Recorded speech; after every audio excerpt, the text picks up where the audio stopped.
there's an accusation about Jay-Z and Diddy and a teenager, 13-year-old teenager. Right. And we were speaking about just the statement. Right. The statement, you were saying you felt like that was calculated. That was, that the statement is something from, you can tell it was written by a lawyer. Mm-hmm.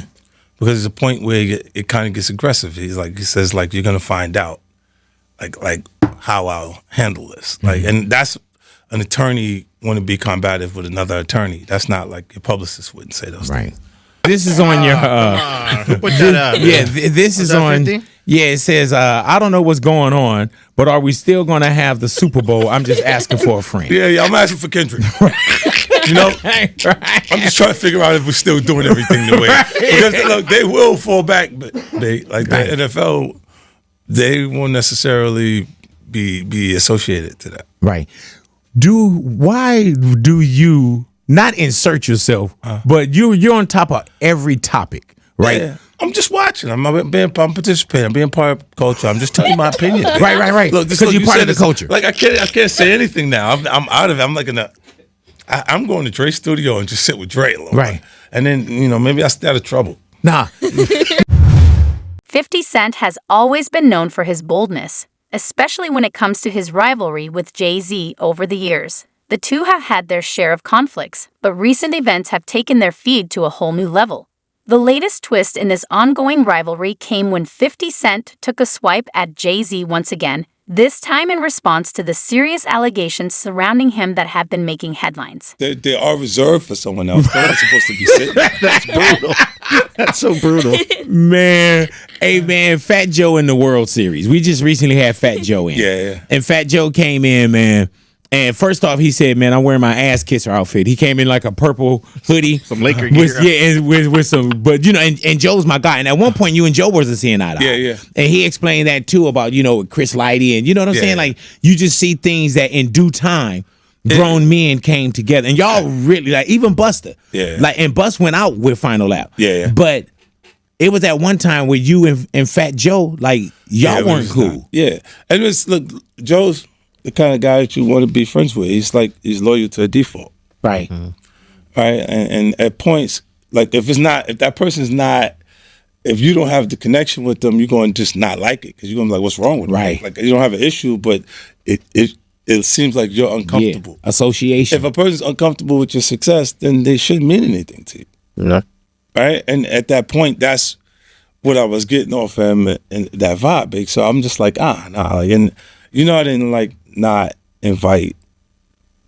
didn't invite these situations, but I didn't run away. Yes. Yeah. So I would look and go, oh, so you want a problem? Is that what you want?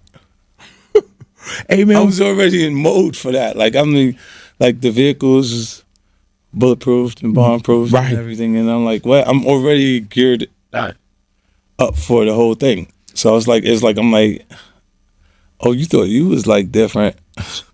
How can that happen with Buster, Fat Joe? Is the Ja Rule, is it deeper? This wasn't the first time 50 Cent had taken a shot at Jay-Z, especially with the recent allegations surrounding the Roc Nation mogul. However, this time, his remarks were much more direct, addressing the serious accusations that had recently surfaced about Jay-Z. Social media was already buzzing about the allegations, with many wondering how Jay-Z would respond, given his high-profile status and the impact it could have on his family's public image. Look, this is the op page. Right. He was just winning consistently more than everybody else in the culture. And then these people start to turn into people that feel like they're ops all over the page, big. Because they keep watching them win. And then you go, I want this thing forever, man. Right. I'm not sure you can have it forever. Right. Not forever. Do you ever get like not scared or something like that, but do you ever feel like man, like I'm doing so well? Do you ever feel like the high horse you could be knocked off the high horse? You have to know when to pivot. Right. Boom. Like J. Cole? I don't think J. Cole got knocked off. I think he got off the horse. Yeah, and that's the one thing I wanted to speak to as well, man. At one point, Fifth, you didn't agree somewhat, paraphrasing, or hopefully I'm not rewriting your history, but you didn't agree with how J. Cole got himself out of the Drake and Kendrick thing. Can you understand? Because he's one of the top guys. That's like the competitive energy of it. You want to see them compete a little bit. that's when we're gonna find out who really got it. Like when he decided, nah, but I would have won the battle, but I would have lost a brother. Right. But you don't I don't know why I understood that. No. I understand the relationship. Right. Right? But I don't understand why the competitive part in the art form. If y'all brothers like that, then why wouldn't you compete? Why wouldn't you understand that we're just competing? Big, come on. So you're saying we could be so close. We're brothers. Right. But I don't want no smoke with you. What are you, like my big brother that'll knock me the hell out in the house type of thing? Is a different type of brotherly relationship? Are you saying I'm not gonna do this because I know you're gonna get me? I don't think that's where Cole was coming from, though. I'm just saying to you, that's the energy you feel when there's no competition. Right. Where I think Cole was coming from, Fifth, I think that it was when he said, like, it messed with my peace, 10 years. You know what I'm saying? Like why would I get down for you? Look, this is just new sophisticated version. Damn relevant. Big, I love Post the first album, and you know what I'm saying? Or I think, look, our culture loves things that are damaged. And at that point, I was probably the most damaged thing that they've seen. Mm-hmm. So when you come through and you say you're gonna get rich or die trying, they love things that won't be able to sustain its position regardlessly. Like they get there and their own flaws of character will destroy them if you give them too much. You know what I mean? And that it's interesting to watch. Like it's like that. You go, yo, the craziest things work. Like gold all in my grill. Like the Trinidad James thing. And you look and you go, this is a real person. It looked like the character for Martin. right? Right? All right, here we go. Renee, mark that one down. No, but it was real. That's Here we go. the way it looked, and we appreciated it. We liked it because it was like, yo, look at this. Why do you think we liked you? Was it because the shot 9 times? And coming in with all of that baggage, with everything that everybody was still on the street. But then when we're finished, when we're done with that, why? Big, the guy that got shot 9 times, album says he's gonna get rich or die trying, and everybody involved is still on the street. I hear you. Think it's possible he died trying? That's the highest stakes you can have. Is this so-called entertainment game? Did you come in thinking about like the hustle game as well, the dope game that did like, man, this is easy for me? You know, in the beginning, but there was always things that I couldn't understand that was happening. That was like I couldn't manage the artists. I couldn't keep all of the artists in pocket, or it'd be 5 of us here today. But Right. You see what I'm saying? Like, you talking about like G Unit, where they're all, and because like when you look at all of the groups that came, right? They all kind of either the guy that's in there that is extremely talented pulls out to the front and he goes, "I'm going solo," and he like leaves the other guys, like, or there's the scenarios where. Because it started like that big. The beauty of how G-Unit worked is my solo album took off so big that I just brought them with me. So it was clear that it was me creating the opportunity for everybody else in the crew. Right. But we was all together. I wish it would have been Yayo. Why? Because then I could have did all of the business. Does that, when you say do all of the business, and if he would have been 50 Cent big, right, then I would have been running the whole thing. The controversy began when Jay-Z was named in a lawsuit that accuses him of being involved in a horrific crime at an MTV Video Music Awards afterparty in 2000. The lawsuit alleges that Jay-Z, along with Diddy, raped a 13-year-old girl. These serious accusations were revealed in an amended lawsuit, which has since shocked the entertainment industry. Jay-Z, however, strongly denies the claims, insisting that he is being targeted in an extortion and blackmail scheme. Then it would still be 2 of us. It would still be gotcha. He'd still be 50 Cent as the artist and out there, and I'd be probably the largest asset to us. How is the relationship with members of G Unit? They're good. Like I just look.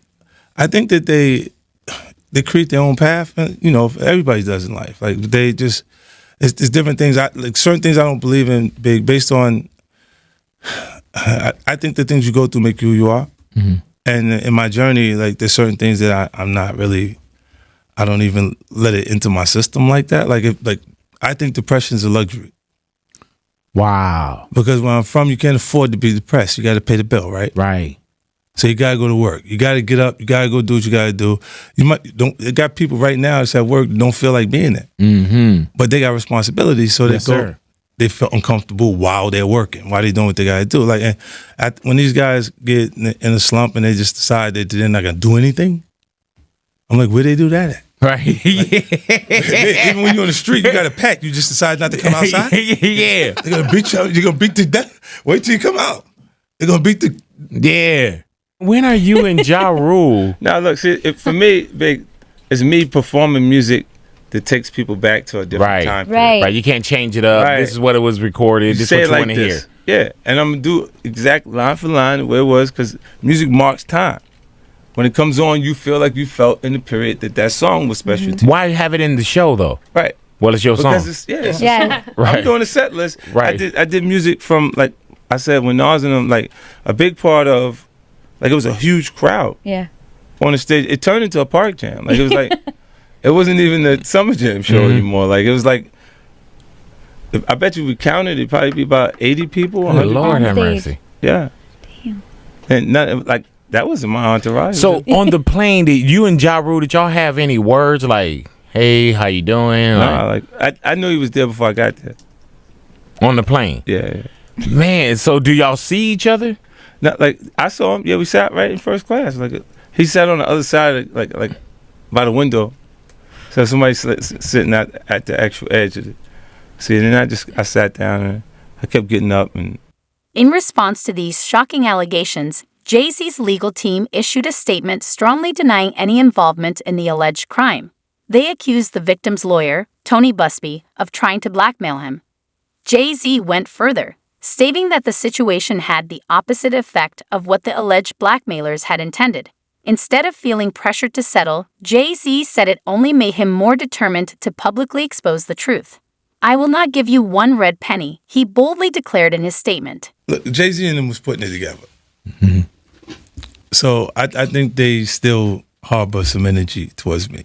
You think you were purposely left out of the ad? No. Oh, okay. I don't think. I think that they were saying the NFL had some issues with me that I don't know what those issues are. Like, what is the issue? You see what I'm saying? Like, and I with M, because like with Nori he had communication. He said, yeah, I talked to the big homie. He was saying to Jay, he was telling me, the white boy wouldn't do the truth without 50. Right? And I'm like, that's when I start saying crazy stuff, because I look and I go, oh, that's your big homie, right? And so he imaged himself after a gay painter. Your big homie want to look like a gay painter. What are we talking about here? We're talking about Basquiat. He wants to look like a gay painter. Oh my God, I think I know where we're going with So this. now look, what I'm saying to you is, look, when you start looking at, that's not mine, that's theirs, they Harper, right? But when you look at, M is looking at the entire legacy. This morning, rap mogul Jay-Z is denying allegations he sexually assaulted a 13-year-old girl alongside rapper Sean Diddy Combs. That civil lawsuit filed against Combs in October was amended Sunday to include Jay-Z. The accuser, identified only as Jane Doe, says she was sexually assaulted by both men at a Video Music Awards after party in 2000. In a blistering statement, Jay-Z accuses Jane Doe's attorney of trying to blackmail him. He said further, quote, "These allegations are so heinous in nature that I implore you to file a criminal complaint, not a civil one. Whomever would commit such a crime against a minor should be locked away. Would you not agree?" He added, "My only heartbreak is for my family. My wife and I will have to sit our children down, one of whom is at the age where her friends will see the press and ask questions about the nature of these claims and explain the cruelty and greed of people." Joining us now, Joey Jackson, CNN legal analyst and criminal defense attorney and former prosecutor. There's a lot to unpack here. Joey, I want to start with just the statement from Jay-Z, which is so forceful in its denial. I just read a teeny part of it, it's long, where he says that they should file a criminal complaint. Is that even possible at this point? So based on the allegations, Jessica, good morning, good to see you. I think that it certainly could be. Why do I say that? Now, he, of course, is more than annoyed, would be an understatement. He has a family and he has a lot to protect, including his brand. But to the extent that he's saying, hey, come after me criminally, that could be likely. Why do I say that? Because rape in New York, and what's alleged in this complaint, is forcible compulsion. What that means in English is that it's saying that he held her down, raped her, and that, of course, the allegation is that Mr. Combs did the same thing. And so if those facts are actually accurate, it would require an investigation by prosecutors. And if true, right, you could pursue it criminally. Now, with respect to the evidentiary value, yes, it happened 24 years ago, right, more than 24 years ago. But in the allegations, there's a few things. Number one, there's allegation that another celebrity was present at the time, right, in addition to other people.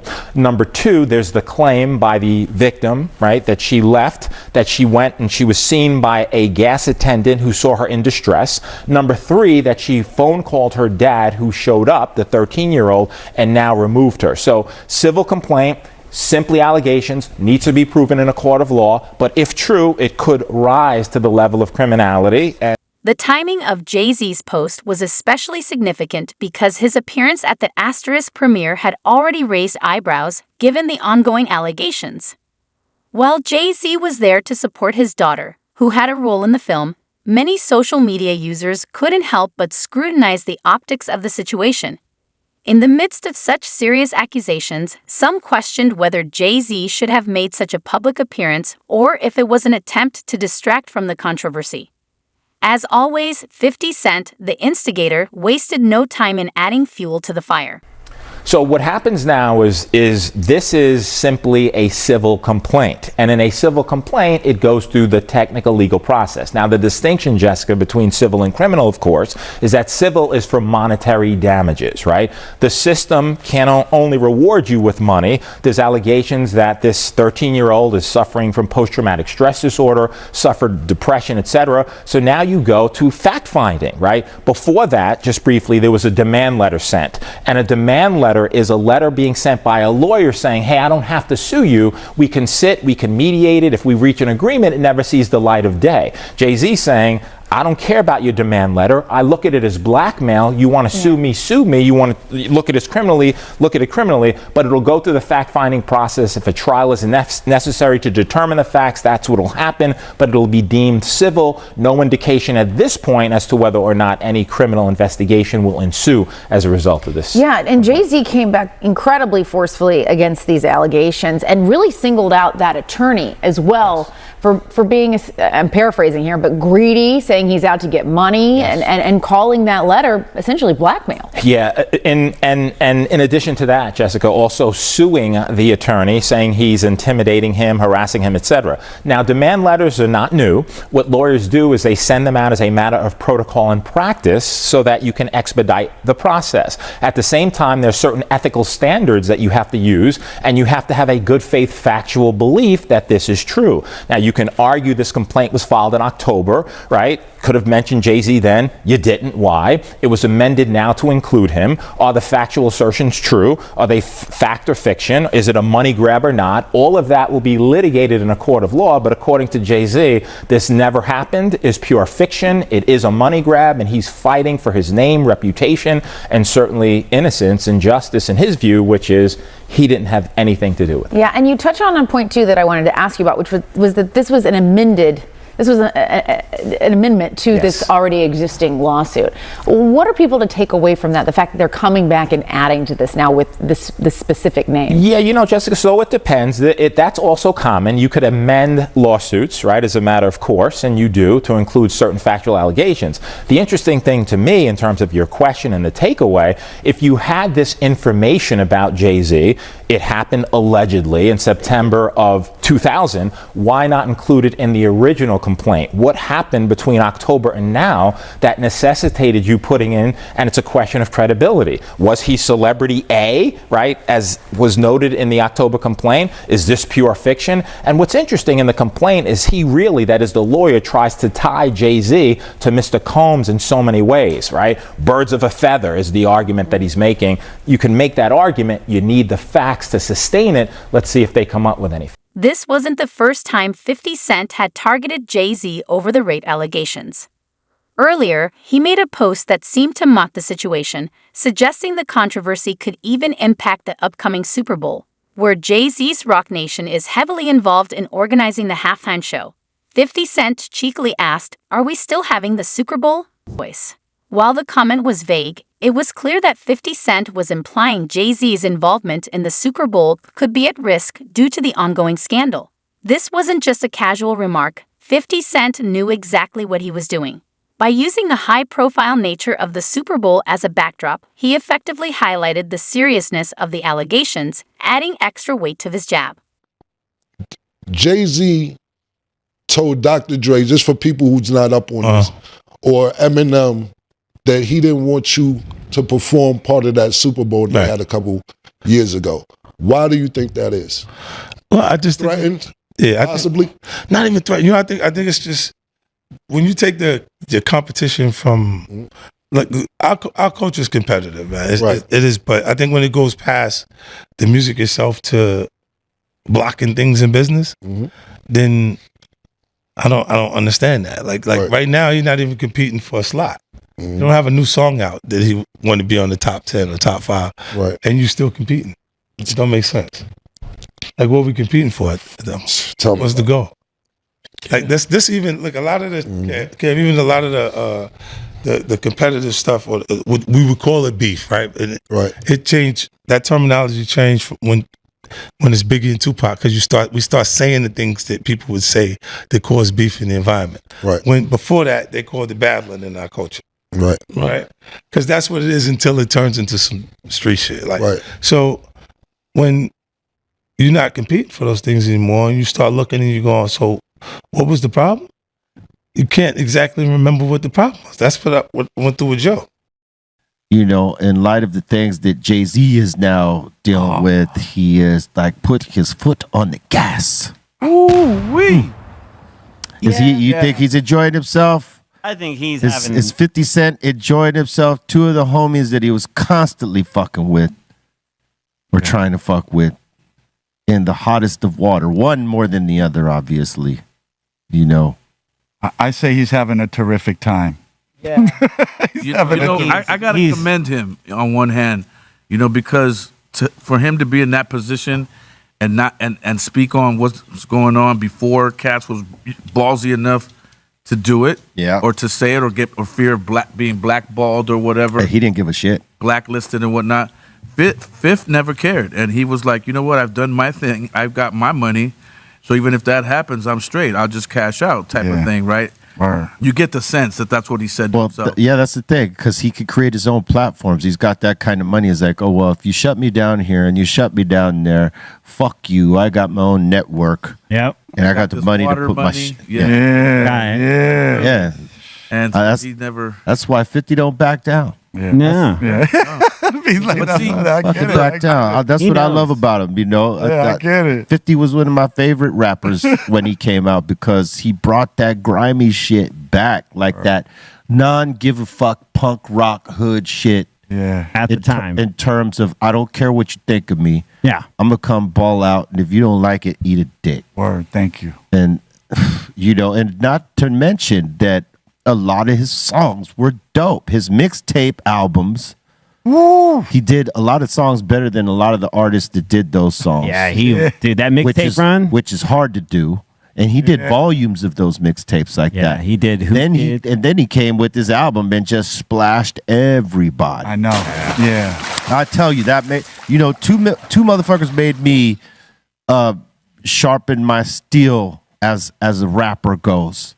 One being Eminem. He re-sparked that MC, like, oh my God, look at the styles he's flipping. Because I've always been a fan of cats that can flip styles. Yeah, you know what I'm saying? Yeah. And I'm like, oh shit, okay, we got to get up on game here. This homie right here is on another level, and I love